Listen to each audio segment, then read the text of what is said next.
एका वेळेची गोष्ट आहे. भगवान गौतम बुद्ध एका गावातील लोकांना उपदेश करीत होते.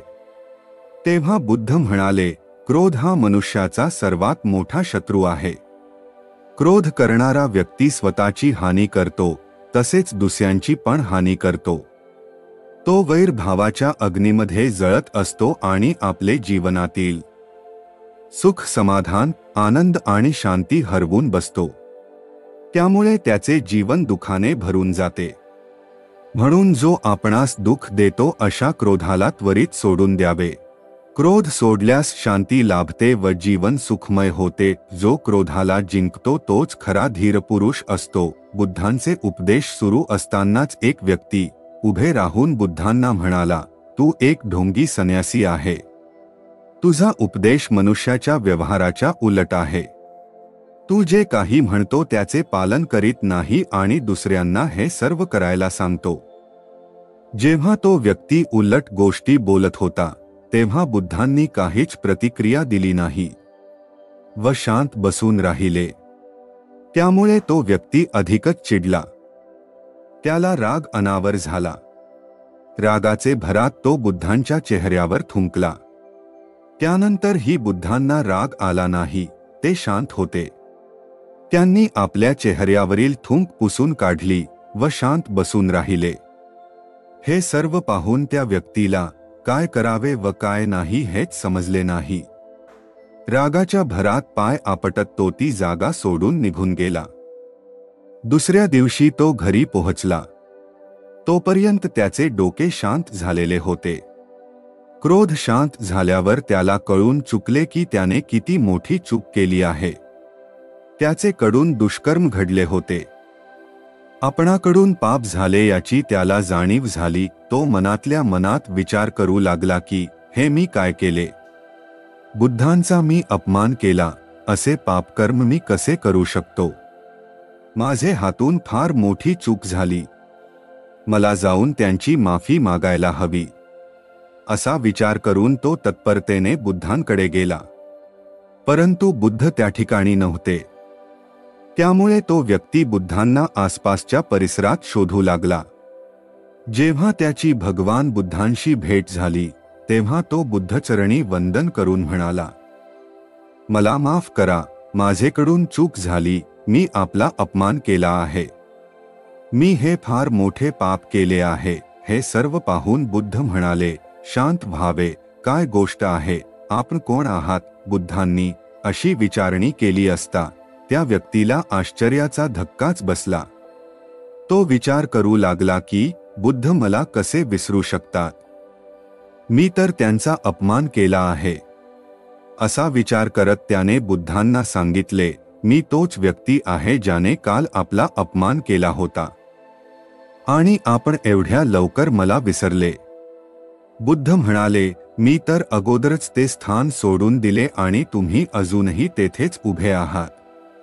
तुम्हाला तुमच्या चुकीची जाणीव झाली आणि पश्चाताप पण झाला.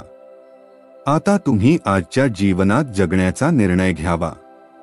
जर तुम्ही भूतकाळातील गोष्टींची आठवण करून दुःखी राहाल तर तुमचे वर्तमान व भविष्य दोन्ही खराब होईल. तुम्ही आपल्या चुकांमधून शिकावे आणि त्या पुन्हा पुन्हा घडणार नाही याची काळजी घेऊन वर्तमान सुधारावे. आपल्याशी घडलेल्या गोष्टींना तेथेच ठेवून पुढे जायला हवे. ते चांगले असो की वाईट त्याचा वारंवार विचार करू नये. मी भूतकाळातील गोष्टींना तेथेच ठेवून पुढे चालत असतो आणि असेच आपण सर्वांनी पण केले पाहिजे. बुद्धांची गोष्ट ऐकून तो व्यक्ती अधिकच प्रभावित झाला आणि म्हणाला, मी आजपासून तुमच्या प्रत्येक गोष्टींचे पालन करण्याची प्रतिज्ञा करतो. त्या व्यक्तीच्या मनावरील ओझे आता कमी झाले होते.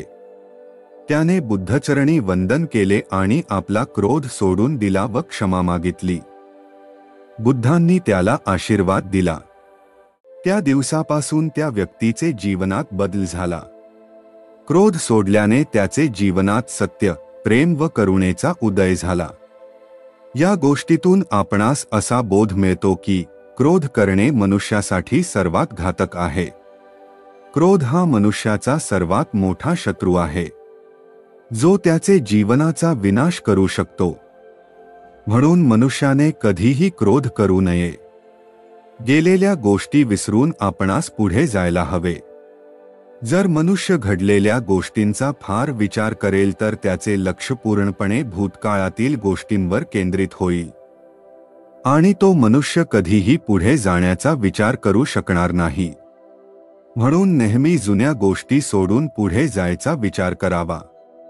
आपण सर्वजण जाणतो की क्रोधाचा आपल्या जीवनात विपरीत परिणाम होतो. म्हणून क्रोधावर संयम करणे आवश्यक आहे.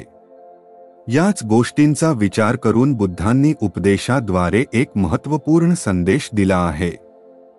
बुद्ध म्हणतात, क्रोध अशी अग्नी आहे ज्यामध्ये क्रोध करणारा दुसऱ्यांना जाळतो आणि स्वतःही जळतो. ही गोष्ट आपणास समजायला हवी. क्रोध दुसरे सोबतच स्वतःची पण हानी करतो.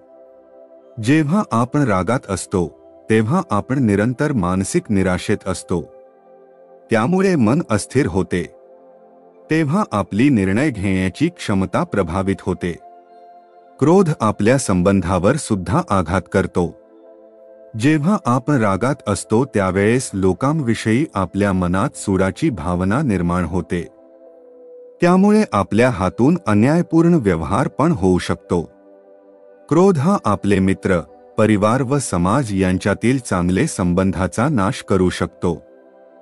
म्हणून आपणास क्रोधावर संयम ठेवणे आवश्यक आहे.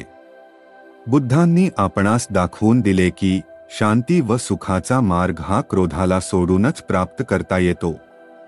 वास्तविक शांती व सुखाचा मार्ग अंतर्मनाच्या स्थितीवर अवलंबून असते. बुद्ध म्हणतात, आपल्या चुकांवर आपण पश्चाताप केला पाहिजे आणि चुकांपासून आपणास शिकता आले पाहिजे.